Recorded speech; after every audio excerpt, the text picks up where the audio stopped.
No sabemos lo que nos depara este año que estamos comenzando, hermanos. Pero Dios lo sabe. Y cuando hablamos de que Dios sabe, es prácticamente una garantía.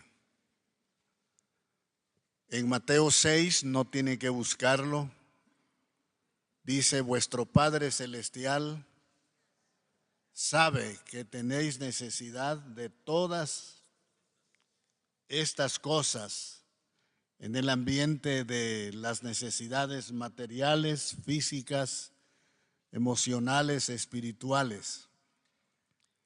Y el hecho de que nosotros sepamos que Dios sabe es una garantía tremenda. Sin embargo, somos seres finitos, somos seres emotivos, somos seres mortales. Y la Biblia dice, somos débiles. Y en parte me duele no poder en estos días hacer un contacto físico con Efra, a quien amo como un hijo, pero sé que está en las manos del Señor. Y sé del gran amor de los pastores, que los pastores tenemos sin excepción por él, por su diligencia, por su predicación dinámica, por su amor por los enfermos. Estemos orando. Yo sé que, como dijo el Señor Jesucristo, esta enfermedad es para bien. Sin embargo, es una prueba, es una prueba.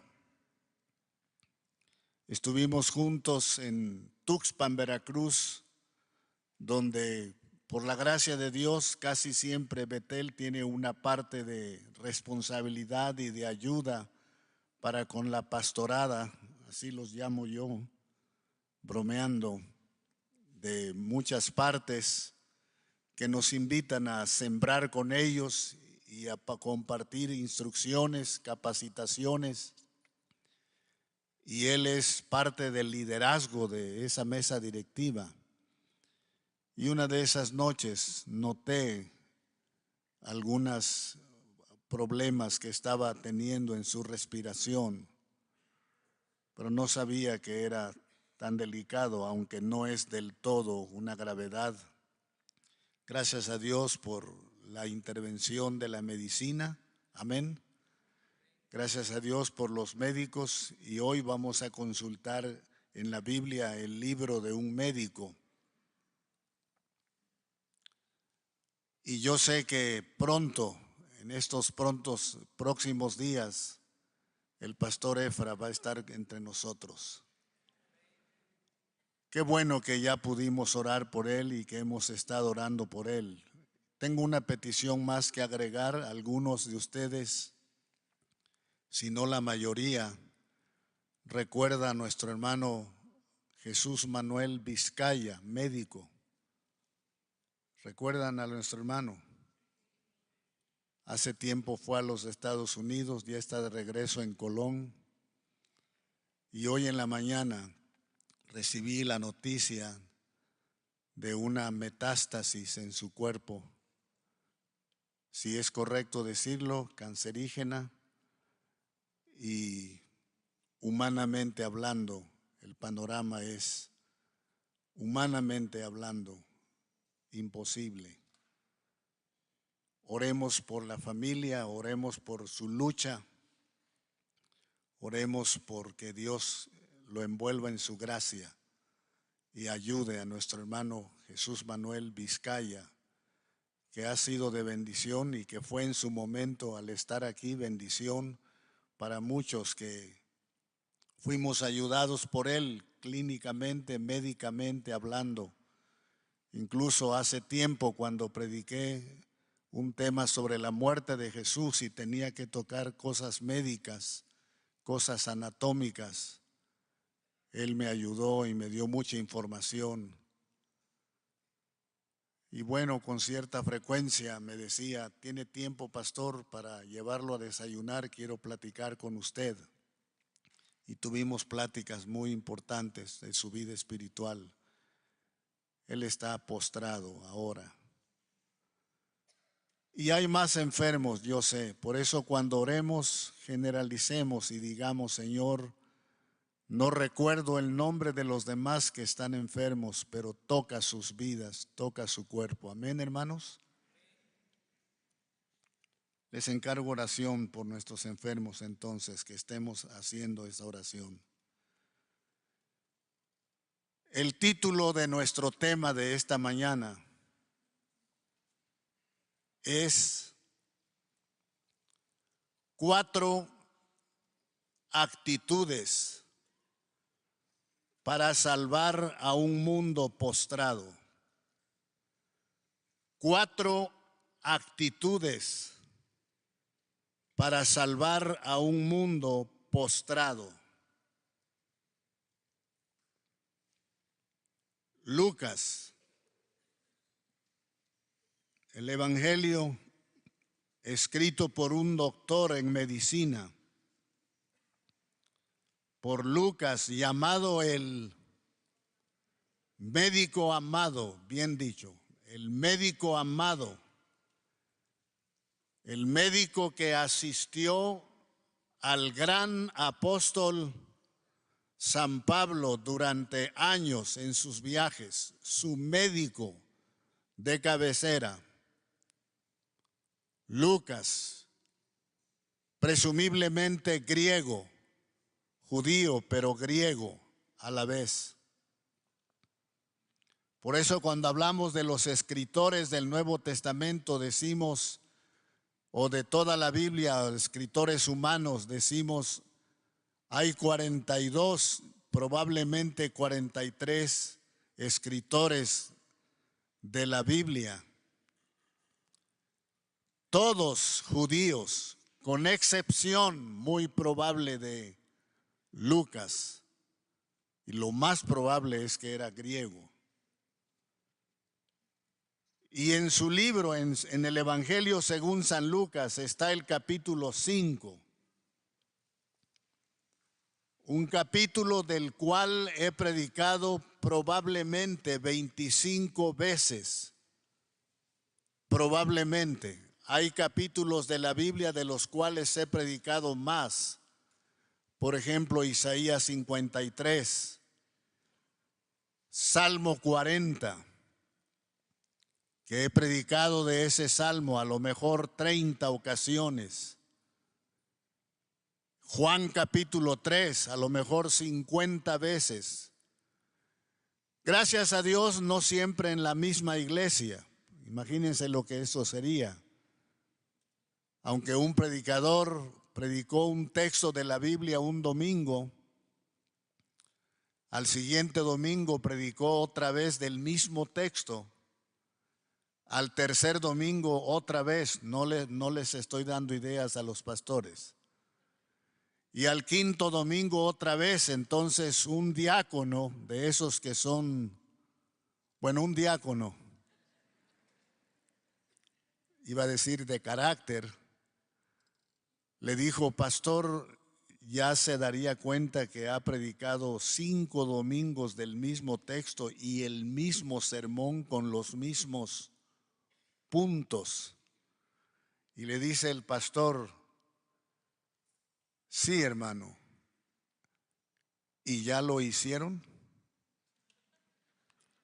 Y dice el hermano fiel, el diácono, pues francamente yo al menos no podría decir que ya lo puse en práctica. Prepárese entonces porque el domingo vuelvo a predicar de ese sermón hasta que lo hagamos, hasta que lo llevemos a cabo. Pero eso no es una amenaza. Solamente me vino a la mente porque hay porciones de la Biblia que tienen un imán muy especial en mi propia vida. Y Lucas 5, se van a dar cuenta por qué es una de esas porciones. Además que hay aquí un hermano y muy buen amigo que quiero por lo pronto no decir su nombre, para no causar ningún problema, que me dice, ya tengo ganas de escucharlo predicar sobre un milagro. Hermano, de esos que te dejan una galletita a la mano, ¿verdad? Para que la pongas en práctica cuando puedas. Y le dije, uno de estos días. Y aquí estamos frente a un milagro del Señor Jesucristo. Lucas, capítulo 5. La primera cosa que vamos a hacer es leer la base bíblica. La base bíblica en donde está basada la palabra que se va a predicar es de suprema importancia, hermanos. Quien no lee la base bíblica bien, y esta es mi lucha con todos mis alumnos de homilética en todos los institutos donde he enseñado y en varios países, yo les digo, lean su porción bien, bien leída, con énfasis. Si alguien en la porción gritó, grite usted.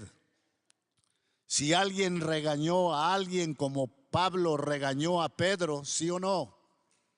Si tú, siendo judío, vives como los gentiles y no como judío, ¿por qué obligas a los gentiles a judaizar? Y así lo regañó. Entonces así tienes que leerlo. No puedes leerlo si tú vives como judío y no como gentil. No, no obligues a los hermanitos. No, Pablo no andaba por las ramas. Entonces tenemos que leer con énfasis. Y la palabra de Dios te va a mostrar el énfasis cuando hay dos varitas, una paradita así con un punto arriba y otro al cerrar. ¿Qué quiere decir eso? Son signos de admiración. Mirad cómo le amaba. No puedes leerlo. Mirad cómo le amaba, porque lo estás cambiando por el ganchito, el otro, que es una interrogación. Entonces tienes que ir viendo, es un arte. Es un arte que no dominamos todos bien al 100% y que algunos no lo dominarán porque no es fácil. Vamos a leer porque si no leemos claramente no vamos a entender el sermón. Lucas 5 versículos, la lectura por ley es 17 al 26. Pero yo le quiero agregar unos versículos por algunas cosas que vamos a ir notando. Lucas 5, versículo 12. ¿Lo tienen, hermanos? Con ánimo. ¿Lo tienen? Gracias. Lucas 5, 12. Sucedió que estando él, Cristo, en una de las ciudades, se presentó un hombre lleno de lepra. Y este no es el milagro, pero es la parte que voy a empezar por lo que voy a explicar después.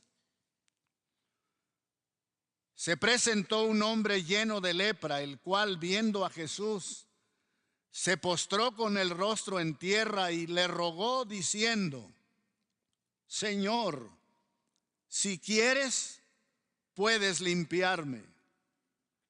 Entonces, extendiendo él la mano, le tocó diciendo: quiero, sé limpio.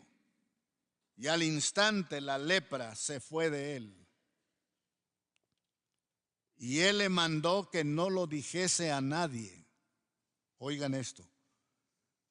Y él le mandó que no lo dijese a nadie, sino ve, le dijo, muéstrate al sacerdote judaico y ofrece por tu purificación según mandó Moisés para testimonio a ellos. Pero su fama se extendía más y más, y se reunía mucha gente para oírle a Cristo y para que les sanase de sus enfermedades. Atención. Mas él se apartaba a lugares desiertos y oraba. Bendito sea su nombre. Mas él se apartaba a lugares desiertos y oraba. ¿Saben por qué? Porque ahí radica el poder de Dios. Yo lo sé. Y me he dado cuenta porque cuando carezco de esas oraciones, me encuentro predicando desérticamente, me encuentro predicando áridamente y me pregunto, ¿qué pasa? ¿Por qué no veo el fruto en los corazones? ¿Por qué no veo el fruto en las vidas? Y una vocecita interior que se llama conciencia me dice, no has orado con pasión últimamente.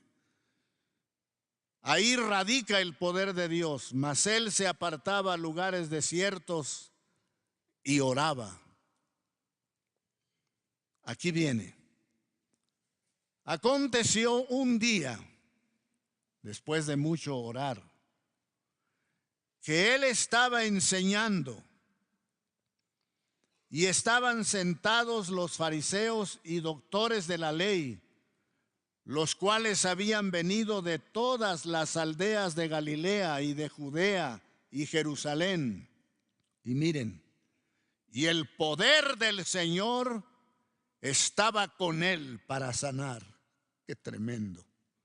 Mis respetos, mi adoración para este hombre llamado Jesús de Nazaret. Y el poder del Señor estaba con él para sanar. Y sucedió que unos hombres que traían en un lecho a un hombre que estaba paralítico, procuraban llevarle adentro y ponerle delante de él. No olvidar esa frase, delante de él. Pero no hallando cómo hacerlo a causa de la multitud, subieron encima de la casa. Debió ser una casona. ¿Por qué? Porque en el versículo 17, si quieres retroceder, dice, aconteció que un día que él estaba enseñando y estaban sentados los fariseos y doctores de la ley, los cuales habían venido de todas las aldeas de Galilea y de Judea y Jerusalén. ¿Se dan cuenta cuánta gente había? Debió ser una casona, no elegante precisamente, pero amplia. Vuelvo al texto 19. Pero no hallando cómo hacerlo a causa de la multitud, subieron encima de la casa y por el tejado le bajaron al paralítico con el lecho, poniéndole en medio, segunda vez que se repite lo que voy a leer, delante de Jesús. ¿Dónde está el otro delante de él? En el 18 al final. Procuraban llevarle adentro y ponerle delante de él. Y el versículo 19 al final, poniéndole en medio delante de Jesús. ¿De qué se trata? ¿De qué se trata ganar almas? ¿De qué se trata al abrir obras, misiones, como lo que se está haciendo con éxito, bendito sea Dios, en el CBDC? ¿De qué se trata? De traer gente, de traer almas delante de ¿quién? De Jesús. Ahora, por favor, díganme, ¿por qué delante de él? ¿Por qué no delante de los apóstoles? ¿Por qué no delante de los doctores de la ley? ¿O por qué no delante de un religioso o delante de X? ¿Por qué delante de Cristo? ¿Por qué? Porque con él estaba y está el poder de Dios para, en el caso de los enfermos, para sanarles, y en el caso de ellos mismos y de todo pecador, en él está el poder para salvar, para transformar vidas. ¿Viniste hoy con la necesidad de una transformación? Transformación de tu vida, transformación de tu hogar, transformación de tu relación matrimonial, transformación de la vida de uno de tus hijos a quien tanto amas y va en una línea de rebelión directa y estás viendo cómo está echando a perder su vida. ¿Quieres ver transformación en él? Tráelo delante de Jesús. Hoy Jesús físicamente ya no está aquí, pero en oración se lo podemos poner delante. Me gusta cuando alguien me pide oración y me dice: Señor, hermano, póngame por favor a un hijo mío delante del Señor en oración. Qué bonita expresión usan los hermanos a veces. A veces no, porque a veces dice uno que otro que está empezando la vida cristiana: rece por mi familia. Y ya le tengo que explicar con comprensión, ¿verdad?, que no rezamos, porque rezar es repetir, repetir, repetir, repetir. Dijo Cristo: cuando ores, no uséis vanas repeticiones, cosas que aprendí de memoria. La oración no es algo que se aprende de memoria, solo hay una oración modelo digna de aprenderse de memoria, universalmente conocida como el Padre Nuestro, pero no se dio para repetirlo. Échate 50 Padres Nuestros, dicen algunos religiosos, rézatelos. Eso no tiene ningún poder. La oración estructurada es que busquemos la gloria de Dios y que pidamos el perdón, el pan de cada día. Es una oración modelo, pero no para ser repetida. Pierde su poder, pierde su dignidad espiritual cuando la usamos para repetir y repetir. La oración viene del alma, viene del corazón y es puesta delante de un Dios que lo sabe y lo puede todo. Amén. Dice el versículo 20. Ya dice el 19, poniéndole en medio delante de Jesús. 20. Al ver él, ¿quién? Cristo. La fe de ellos, ¿quiénes?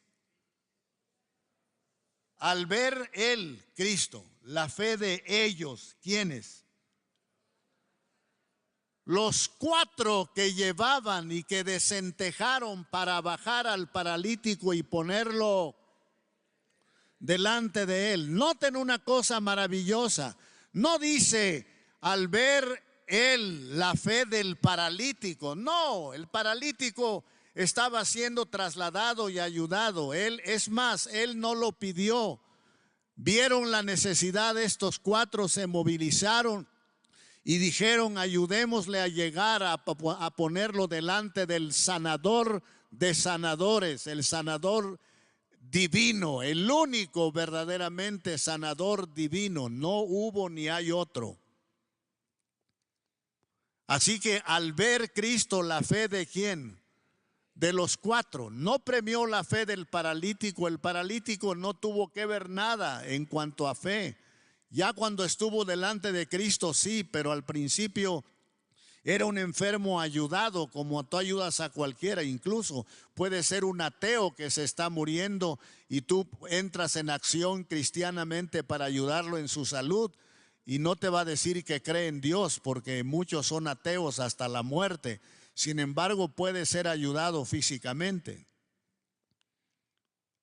Al ver él la fe de ellos, le dijo, ahora sí le dice a él, pero al ver la fe de ellos, qué bonito, al ver la fe de los que lo ayudaron, le dijo al enfermo: hombre, tus pecados te son perdonados.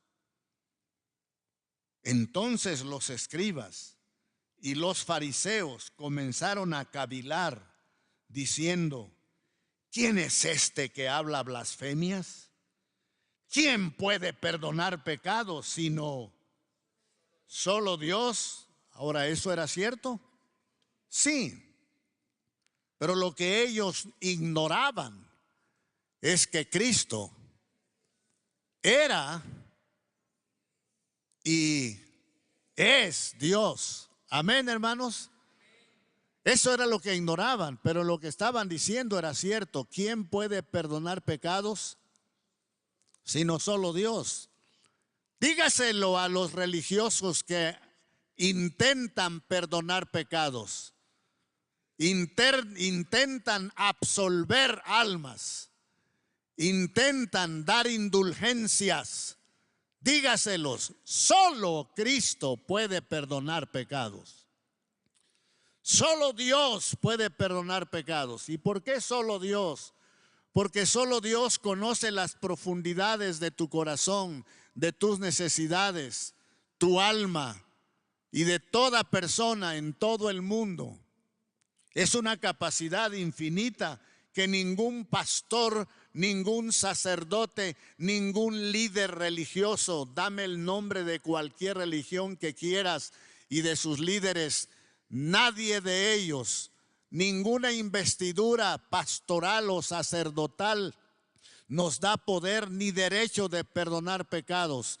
Nosotros mismos tenemos necesidad de presentarnos delante de Dios para un examen cardiológico, espiritual, como el rey David dijo: examíname, oh Dios, y conoce mi corazón, pruébame y conoce mis pensamientos y ve si hay en mí camino de perversidad y guíame por el camino eterno. Se lo quedó viendo al enfermo en el catre y le dijo: tus pecados te son perdonados. Chistaron: ¿quién puede perdonar pecados sino solo Dios? 22.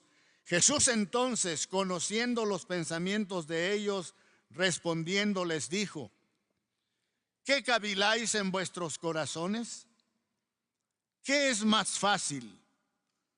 Decir: tus pecados te son perdonados, o decir: levántate y anda. Por favor, léanme ese textazo. Léanlo conmigo, el 23. ¿Qué dice?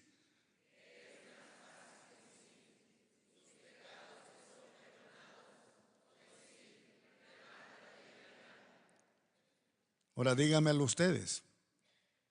¿Cuál de las dos cosas sería más fácil decir? Las dos tienen dificultad, pero ¿cuál sería más fácil?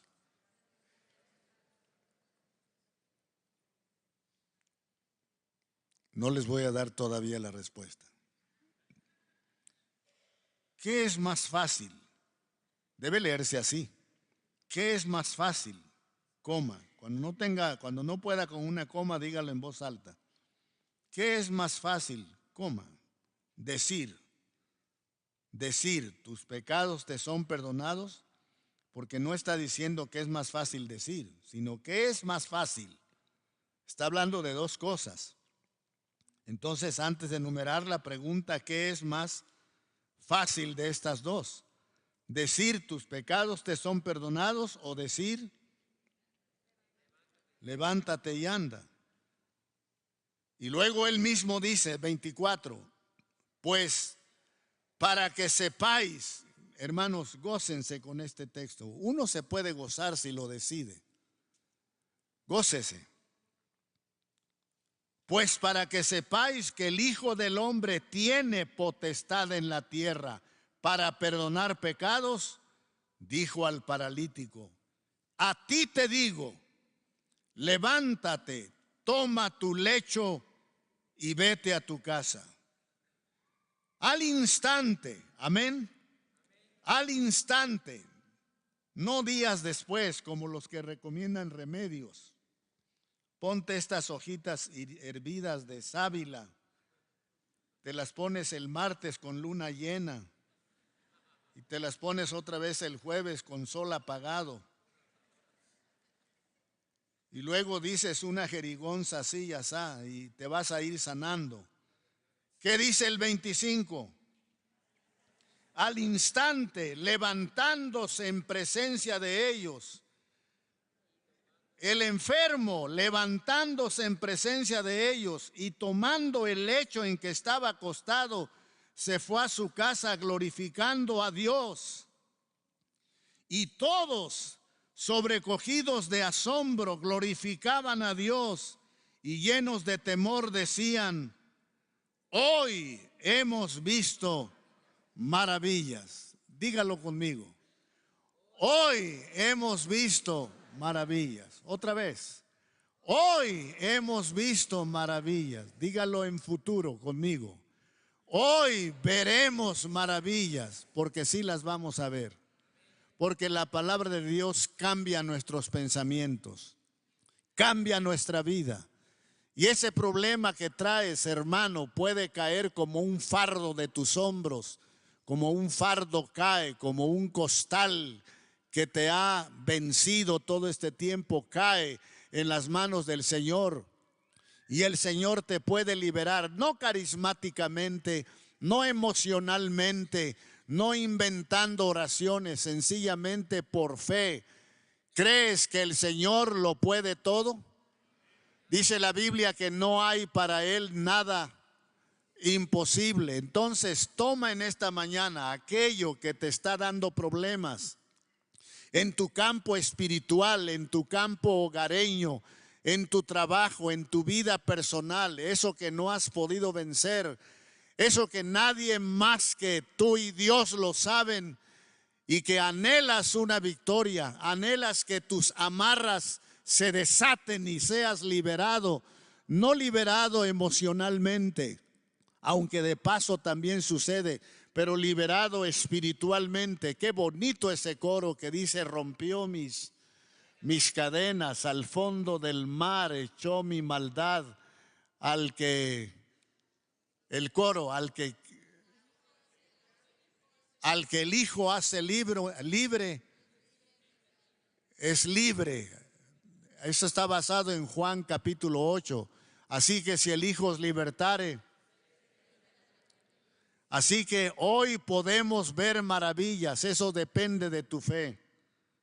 Y ahí termina el milagro. ¿Ya lo tienen en mente? No de memoria, pero ya lo tienen. Si yo le pidiera a alguien que pasara aquí al frente y que lo narrara en síntesis, ¿quién lo haría? No lo voy a pasar, le doy mi palabra. Pero ya que dije no lo voy a pasar, ¿quién lo haría si yo lo pasara? Eso, muy bien. Ahí por lo menos conté 85. Vente así. No, no es cierto. Ya di. ¿Quién escribió el título de mi tema? Aquí lo tengo, no hay problema, pero quiero saber si fueron diligentes.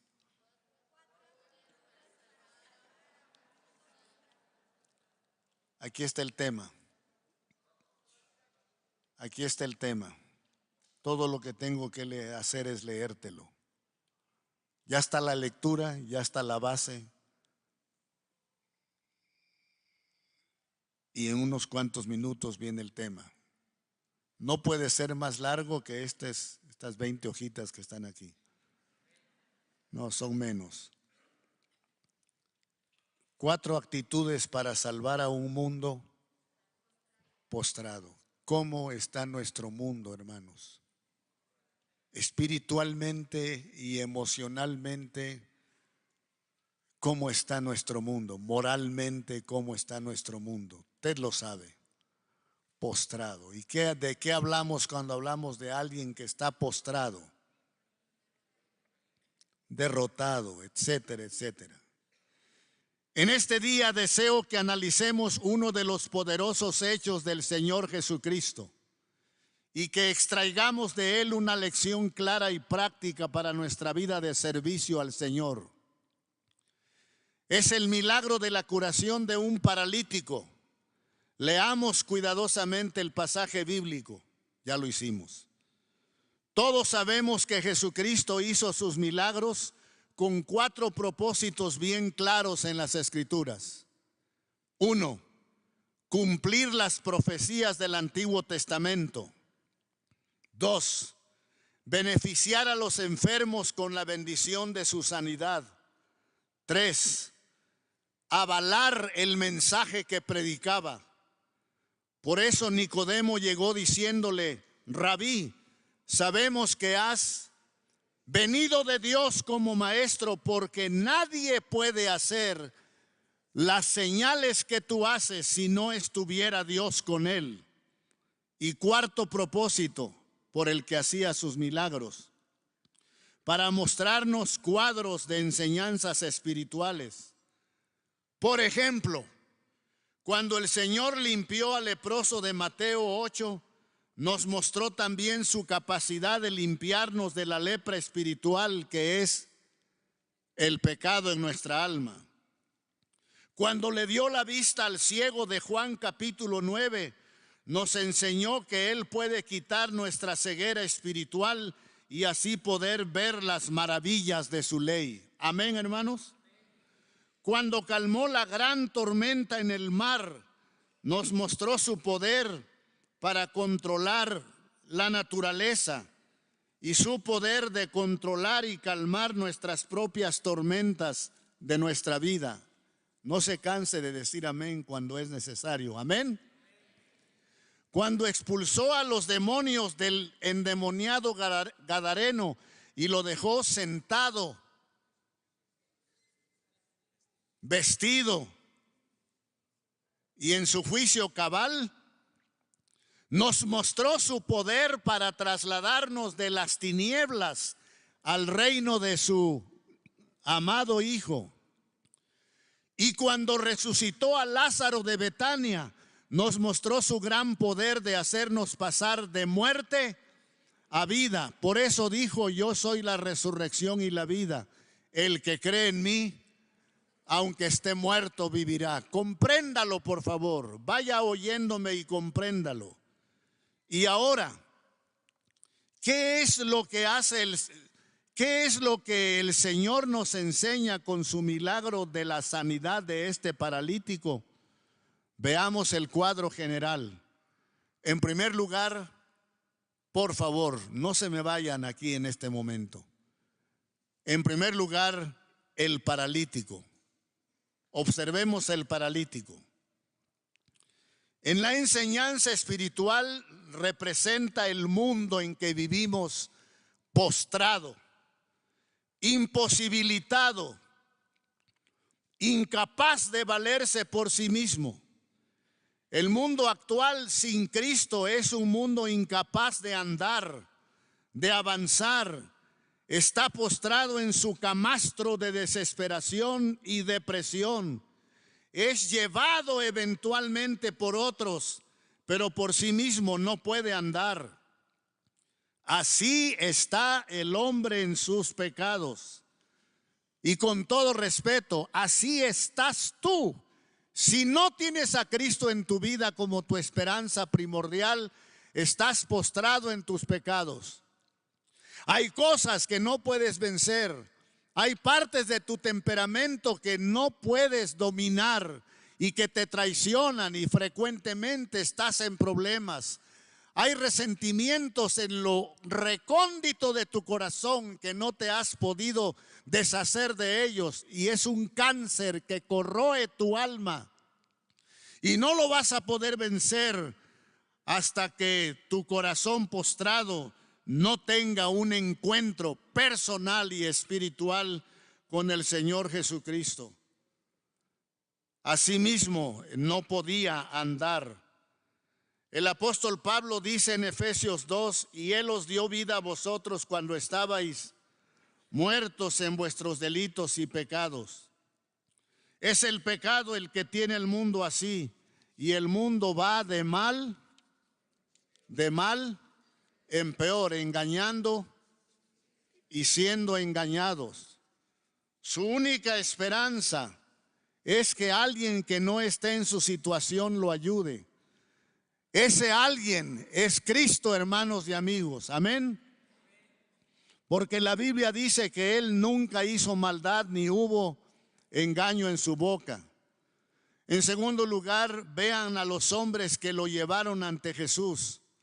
El Evangelio de Marcos dice que fueron 4. Él da el número de los 4. Esos hombres representan los elementos necesarios para traer pecadores ante Jesús. ¿Quiénes eran? Antes de decir quiénes eran esos hombres, porque lo vamos a decir, quiénes eran, déjame leer este trocito una vez más. En segundo lugar, los hombres que lo llevaron ante Jesús. Marcos dice que fueron 4. Esos hombres representan los elementos necesarios para traer pecadores ante Jesús. Hermanos de Betel, estos elementos son los que usted y yo necesitamos para traer gente a los pies de Jesús. No gente que engruese nuestras filas, no queremos adeptos, queremos almas que se rindan a su Señor y que sean cambiados. Queremos familias que le griten al mundo: nuestra familia cambió al 100% desde que Cristo llegó a nuestro hogar y a nuestro corazón. Amén. Porque de modo que si alguno está en Cristo, nueva criatura es. Las cosas viejas, he aquí, todas son hechas. En cuarto lugar, la frase, en tercer lugar, la frase delante de él, ¿se acuerdan? Y delante de Jesús, que aparecen en los versículos 18 y 19, nos hablan del lugar adecuado para llevar a los pecadores. Y en cuarto lugar, noten esto, la multitud que impedía que la entrada a la casa donde Jesús estaba sanando. ¿Cómo estaba la casa? Ya lo vimos, llena. ¿Cómo estaría la puerta? La entrada, ¿cómo estaría? Si la casa estaba llena, en sardina, ¿cómo estaba la puerta allá afuera? ¿Qué posibilidades tenía el paralítico de, óiganme esto, qué posibilidades tenía el paralítico de poder entrar? Y no me estoy burlando. ¿Qué posibilidades tenía el paralítico? Empezando porque estaba paralítico. ¿Qué posibilidades tenía? Ahí estaba toda la gente, y los 4 que se vieron a sí mismos y dijeron: le entras. Y los 4 tomaron cada punta del camastro. ¿Qué posibilidades tenían aún ellos de penetrar con 100 personas o 70 fuera de la casa, tratando de oír algo de lo que el maestro de maestros estaba proclamando adentro? ¿Qué posibilidades? Por el egoísmo de la gente. Entonces, ¿qué se les vino en mente? Y aún arriba, ¿con qué se encontraron? Con el tejado que impedían el poder de ponerle delante de Jesús. Ve que va, qué rápido vamos con el tema. Pero gracias a Dios, 4 hombres entraron en acción para que este hombre pudiera estar delante de Jesús y ser sanado. Amén. Me encanta esto. Pero gracias a Dios, lo tengo con mayúsculas. 4 hombres entraron en acción para que este hombre pudiera estar delante de Jesús y ser sanado. Yo me pregunto si esos 4 hombres están aquí. Yo me pregunto si esas 4 mujeres están aquí. Yo me pregunto si esos 4 misioneros están aquí. Yo me pregunto si esos 4 evangelistas están aquí. Estos 4 hombres representan esta mañana 4 elementos, 4 actitudes que cada uno de nosotros debería tener si es que vamos a poder llevar almas a los pies de Cristo, para que Él sea que las levante y las haga andar en el Espíritu. Estas 4 personas tienen un nombre cada uno. El primero se llama fe. ¿Cómo se llama el primero?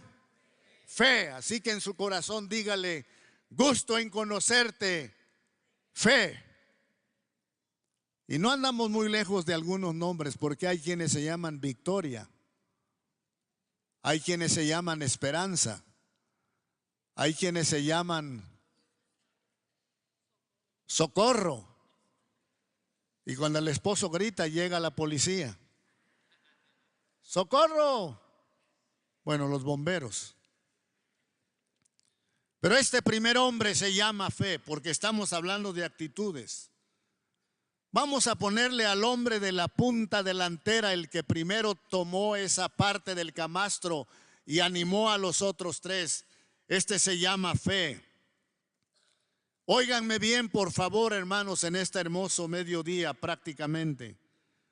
Se necesita fe para poder llevar a pecadores a los pies de Cristo. Fe en Dios. Creer que Él tiene poder para tocar los corazones de los hombres. Fe en el poder de la sangre preciosa de ¿quién? De Cristo para limpiar las vidas y transformarlas. Tome nota.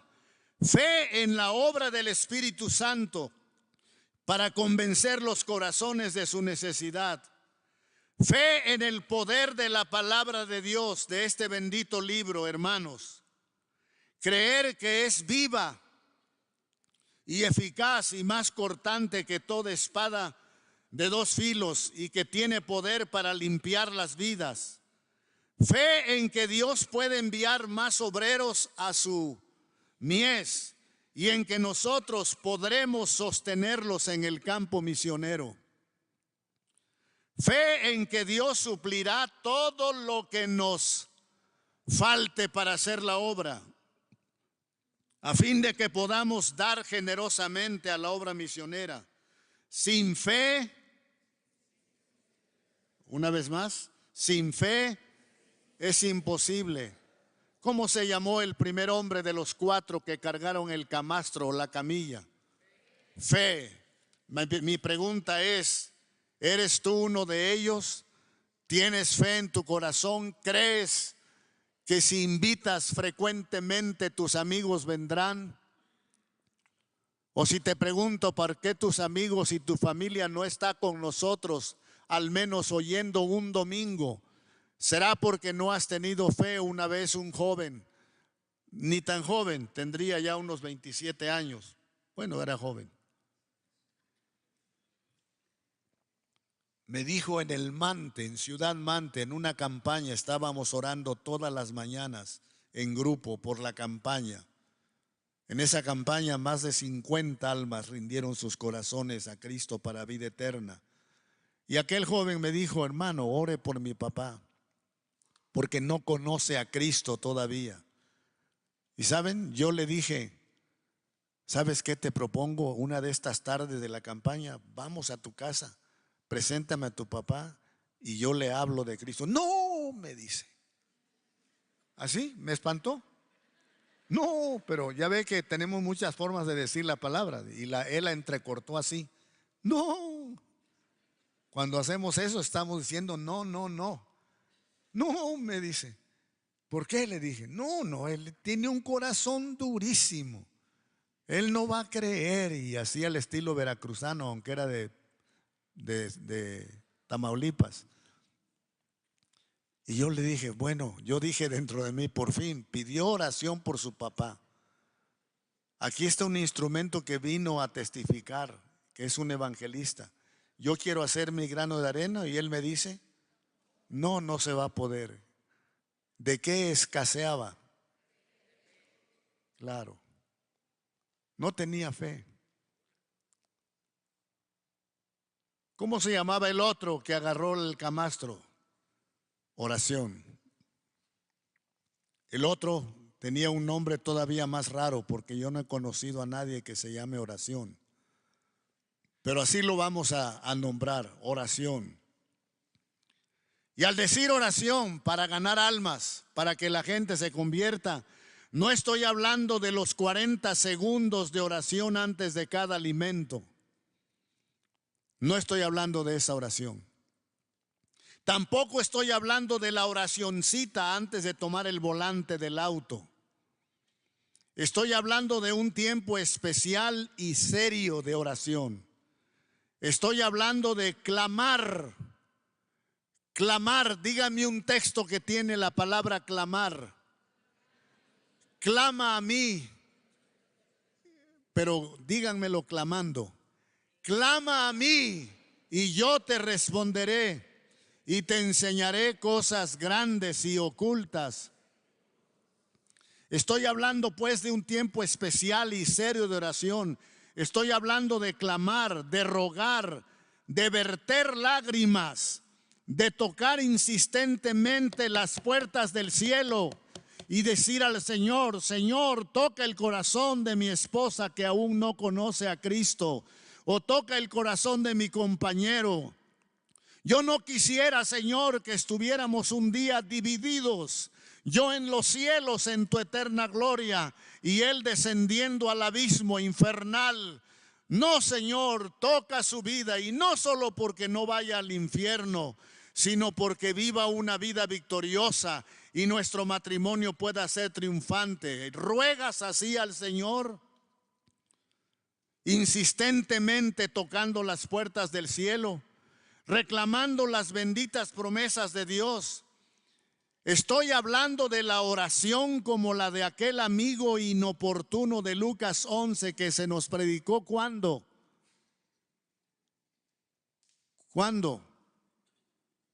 No recientemente, ¿verdad? El amigo inoportuno que tocó las puertas de su amigo a medianoche para pedir provisión para su amigo, ¿se acuerdan? Estoy hablando de la oración como la de aquella viuda de Lucas 18 que llegaba ante un juez. ¿Cuándo se nos habló de eso? ¿No estaban aquí? Recién, que llegaba ante un juez día y noche diciendo: hazme justicia de mi adversario, hazme justicia de mi adversario, hasta que lo consiguió. Estoy hablando de la oración como la de nuestro Señor Jesucristo, quien muy seguido pasaba la noche entera orando a Dios por un mundo perdido. Estoy hablando del famoso 3:3:3 de la Biblia, Jeremías 33:3, que ya lo dijimos: clama a mí y yo te responderé. Esa oración es indispensable si vamos a traer almas delante de Jesús. Nunca olvidaré, y no lo voy a narrar totalmente. Ya estoy para terminar. Nunca olvidaré la conversión de Alberto Cárdenas, suegro del pastor Manuel Vargas González, tesorero del Compañerismo Bíblico Nacional de México. Su suegro no conocía a Cristo. Incluso antes que él se casara con la hija, su suegro no conocía a Cristo. Y su esposa del petrolero en Tampico, el Puerto Jaibo, que no conocía a Cristo, él las llevaba al templo, las bajaba, venía por ellas, no se oponía, pero él decía: yo no, yo no, yo no. La invitaban Día de las Madres, Día del Padre, drama de Navidad, cena navideña. Yo no. 1 año, 2 años, 3 años, 4 años, 5 años, 25 años. Y la esposa cristiana orando, 25 años.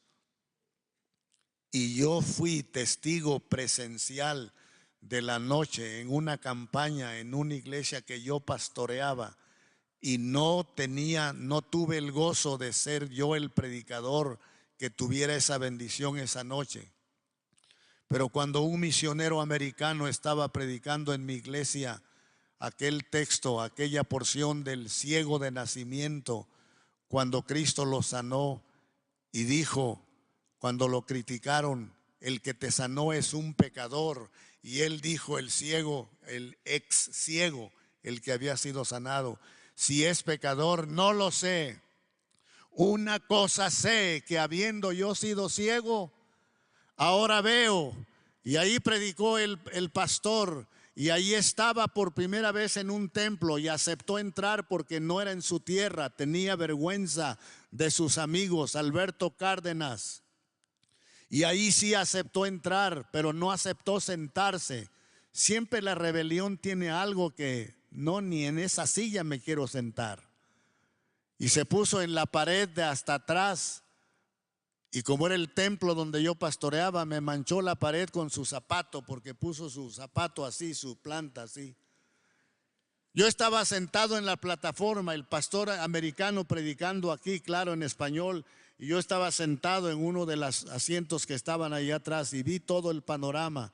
Y cuando el predicador invitó, ¿quién quiere ver las verdades espirituales hoy? ¿Quién quiere que caigan de sus ojos como vendas y el Señor le dé la luz de la salvación? Y predicó con una convicción tremenda. Paul Alexander, misionero en Venezuela por 25 años. Y él dijo, levante su mano, y una manota, un brazote se levantó en la parte de atrás. Yo sabía quién era, yo, Enoch, sabía quién era. Y le dije al pastor cuando vino el momento de la invitación, yo quiero hablar con ese caballero, déjemelo a mí. Y entramos a mi oficinita y cuando le di la mano transpiraba, la mano temblaba, la mano sudaba. 25 años de oposición estaban cayendo por el poder de la oración. ¿Oras por los tuyos? Aunque te estén diciendo continuamente, no me hables de Jesús, no quiero nada con Él. Nadie puede impedir que tú ores. Pueden romper un folleto de la Biblia que tú les des. Pueden gritarte y decirte que te dije que no me hables, pero no pueden impedir que a solas, en tu lugarcito de oración, clames a Dios. Primero, fe. Segundo, tercero y penúltimo, consagración. Ahí te va todo. La consagración tiene un triple significado: dedicación, entrega y presentación. Para salvar a un mundo postrado, Dios solamente podrá utilizar vidas dedicadas, vidas entregadas a Dios, vidas presentadas a Dios para que Él las use conforme a su voluntad. Joven, ¿quieres ganar a tu papá para Cristo?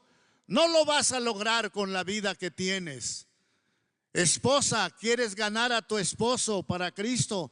No lo vas a lograr si no te sujetas como una esposa cristiana y das un testimonio de obediencia, de suavidad, de cariño, de amor. Esposo, ¿quieres ganar a tu esposa para el Señor Jesús, para que vaya al cielo? No lo podrás lograr con esa actitud de mandón, con esa actitud de bravucón y con esa actitud áspera. Tienes que ser amoroso, tienes que ser comprensivo, tienes que dar testimonio. Para salvar a un mundo postrado, Dios solo podrá utilizar vidas dedicadas. Es indispensable que el mensaje y los recursos que van a salvar al mundo vengan de vidas consagradas al Señor. Con razón, un misionero famoso en Estados Unidos el siglo antepasado gritaba esto: dame 100 vidas santas, dame 100 vidas santas y desplazaré un mundo de tinieblas. Dame 100 hombres que me respalden, que me acompañen por todas partes y que proclamemos de Cristo, pero que tengan vidas limpias, vidas testimoniales, vidas santas. Y la Biblia nos dice claramente que si no tenemos vidas rendidas al Señor, nuestro mensaje será un mensaje hueco.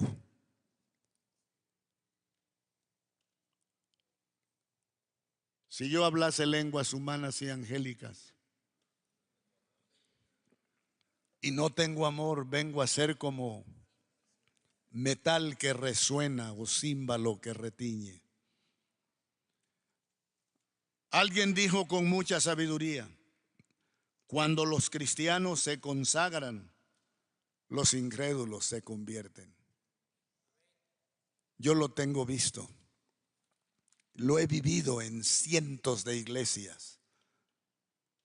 Cuando los cristianos se consagran, los cristianos se consagran, los incrédulos se convierten. Esta es una gran verdad corroborada por la palabra de Dios en 2 de Crónicas 7:14. No lo busquen, aquí está. Si se humillare mi pueblo, sobre el cual mi nombre es invocado, y oraren y buscaren mi rostro y se convirtieren de sus malos caminos, entonces yo oiré desde los cielos y perdonaré sus pecados y sanaré su tierra. Amén. Ahí va otra vez. Si se humillare mi pueblo sobre el cual mi nombre es invocado, y oraren y buscaren mi rostro y se convirtieren de sus malos caminos, entonces yo oiré desde los cielos y perdonaré sus pecados y sanaré su tierra. Muy suave, muy suave. Si se humillare mi pueblo, sobre el cual mi nombre es invocado, si oraren y buscaren mi rostro, se convirtieren de sus malos caminos, entonces yo iré desde los cielos, perdonaré sus pecados, sanaré su tierra. Ahora estarán abiertos mis ojos y atentos mis oídos. Alao. Qué hermoso. En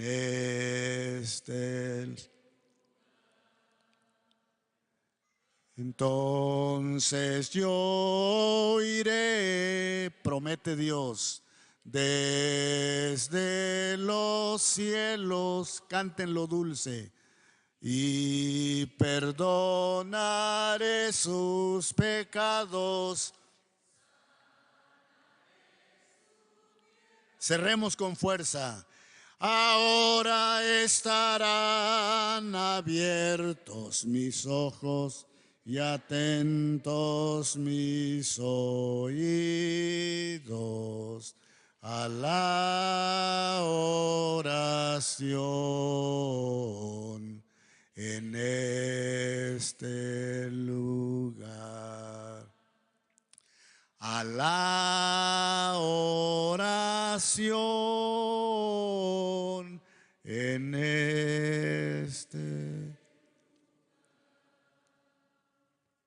todo lo que falta es este retazo. El primer hombre, fe. El segundo, oración.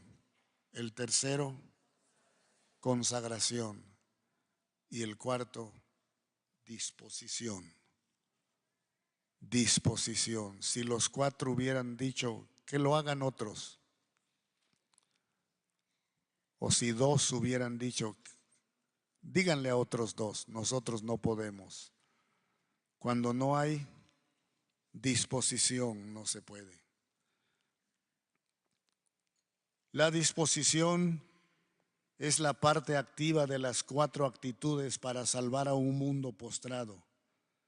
Si aquellos 4 hombres no hubieran tenido la disposición de ir y tomar las 4 esquinas del camastro con el paralítico para llevarlo delante de Jesús, el hombre aquel hubiera permanecido paralítico hasta su muerte y sus pecados lo hubieran condenado. Así nosotros, si solamente nos quedamos con la fe de que el Señor puede hacerlo, si solamente oramos y si solamente nos consagramos a Él, pero si no nos movemos, iglesia, si no emprendemos, si no estamos dispuestos a ir, para llevar las almas delante de Jesús, el mundo seguirá paralizado espiritualmente, esperando la muerte eterna. Y la Biblia lo dice, está establecido para los hombres que mueran una sola vez y después de esto el juicio. Porque hay un solo Dios y un solo mediador entre Dios y los hombres, Jesucristo, hombre. Rostros inclinados, por favor. Ojos cerrados.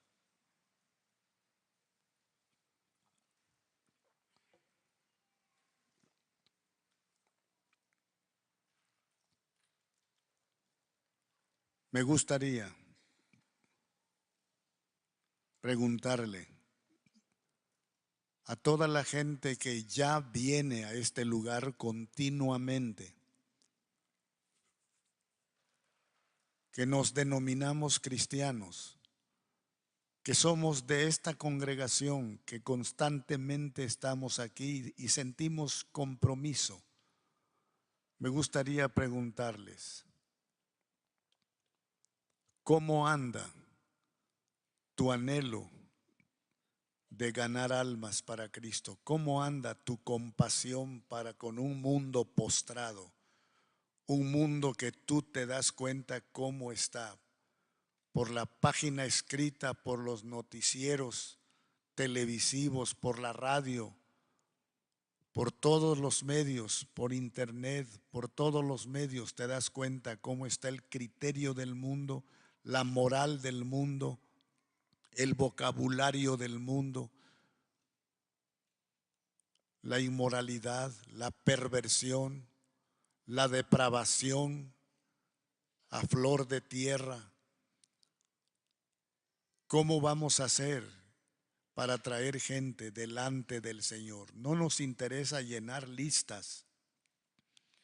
Eso lo podríamos hacer organizando fiestas, comidas especiales de compañerismo, invitar a todos, y qué bueno. Pero no estamos hablando de juntar números, estamos hablando de ver vidas cambiadas y transformadas. Me gustaría preguntarle a la gente que ya viene continuamente aquí, lo aclaro, me gustaría saber si está en tu corazón, después de leer este trozo y de explicarlo, me gustaría si está en tu corazón el ardor y el deseo de traer almas delante del Señor, para que el Señor se las quede viendo y les diga, como podría hacerlo hoy en la mañana el Señor si Él quiere: hombre, mujer, tus pecados te son perdonados. ¿Cuántos de ustedes, hermanos de Betel, quisieran decirle al Señor que el Señor toque sus vidas con consagración, con oración, con fe, con disposición para ir cuando se requiera durante todo este año en el que ya estamos para servirle? Y quieres decir, yo quiero que Dios me use, levanta tu mano, por favor, para verla y saber por quiénes orar y orar en este momento. Gracias a Dios, amén. Bendito sea Dios. Gracias a Dios. Ahora también me gustaría saber si hay una persona, y me estoy yendo por lo mínimo, si hay una persona entre nosotros que diga: alcancé a comprender algo de todo lo que usted predicó y enseñó de la Biblia. Yo no estoy acostumbrado a un tema largo, no estoy acostumbrado a un discurso bíblico así, pero de todo lo que se dijo capté bastante y comprendí. Y creo que yo, como aquel paralítico, aún sin yo ser paralítico, pero necesitado de mi alma delante de Cristo, sí, lo reconozco. Y yo quiero hoy que Cristo haga maravillas en mi corazón. Yo quiero hoy que Cristo cambie mi vida. Yo quiero hoy tener un encuentro espiritual con Cristo Jesús. Yo estoy aquí sola o yo estoy aquí solo. Tal vez eres la única visita que llegó, o la segunda o la tercera, o tal vez ya tienes 4 veces o 5 veces de visitarnos, pero nunca has tenido un encuentro de fe, un encuentro vivo con Cristo Jesús, y quieres hoy abrirle tu vida y tu corazón. Te quiero pedir un favor, si lo quieres hacer. Ármate de valor, ármate de decisión. Y si quieres tener un encuentro espiritual con Cristo, te podemos guiar. No lo podemos hacer por ti porque esto es personal, pero te podemos guiar en oración y decirte cómo se hace. Y eso no es un requisito religioso, ni es un compromiso de iglesia. Sencillamente es un acto vivo de fe. Me gustaría saber si hay alguien que tiene en su corazón el deseo de abrirse hacia Cristo y permitir que el Señor cambie tu vida y tu corazón. Si es así, ponte de pie ahí donde estás. Ponte de pie. Gracias a Dios. Permanece un momentito de pie, por favor. ¿Quién más? ¿Quién más? Gracias a Dios por otra persona de pie. Un momentito ahí, por favor. Gracias a Dios por otra persona aquí en este lado. Es un encuentro espiritual con Cristo. No tiene gracias a Dios por otra persona y otra más. Por favor, vayan pasando aquí al frente 4 consejeras y 2 consejeros. Por favor, aprisita. ¿Quién más se pone de pie? Porque queremos que alguien les asista y ore con ustedes unos segundos. Por favor, visualicen, hermanas y hermanos, dónde están las personas de pie. Pero si hay alguien más, póngase de pie. Yo quiero abrir mi vida a Cristo. Comprendí lo que se habló, comprendí lo que se predicó. Póngase de pie con toda confianza. Unos segundos más.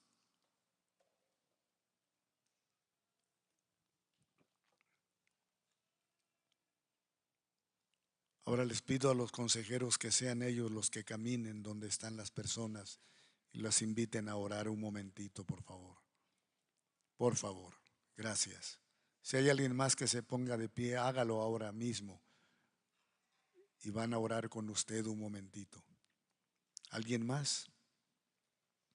No quiero pasar inadvertido a nadie.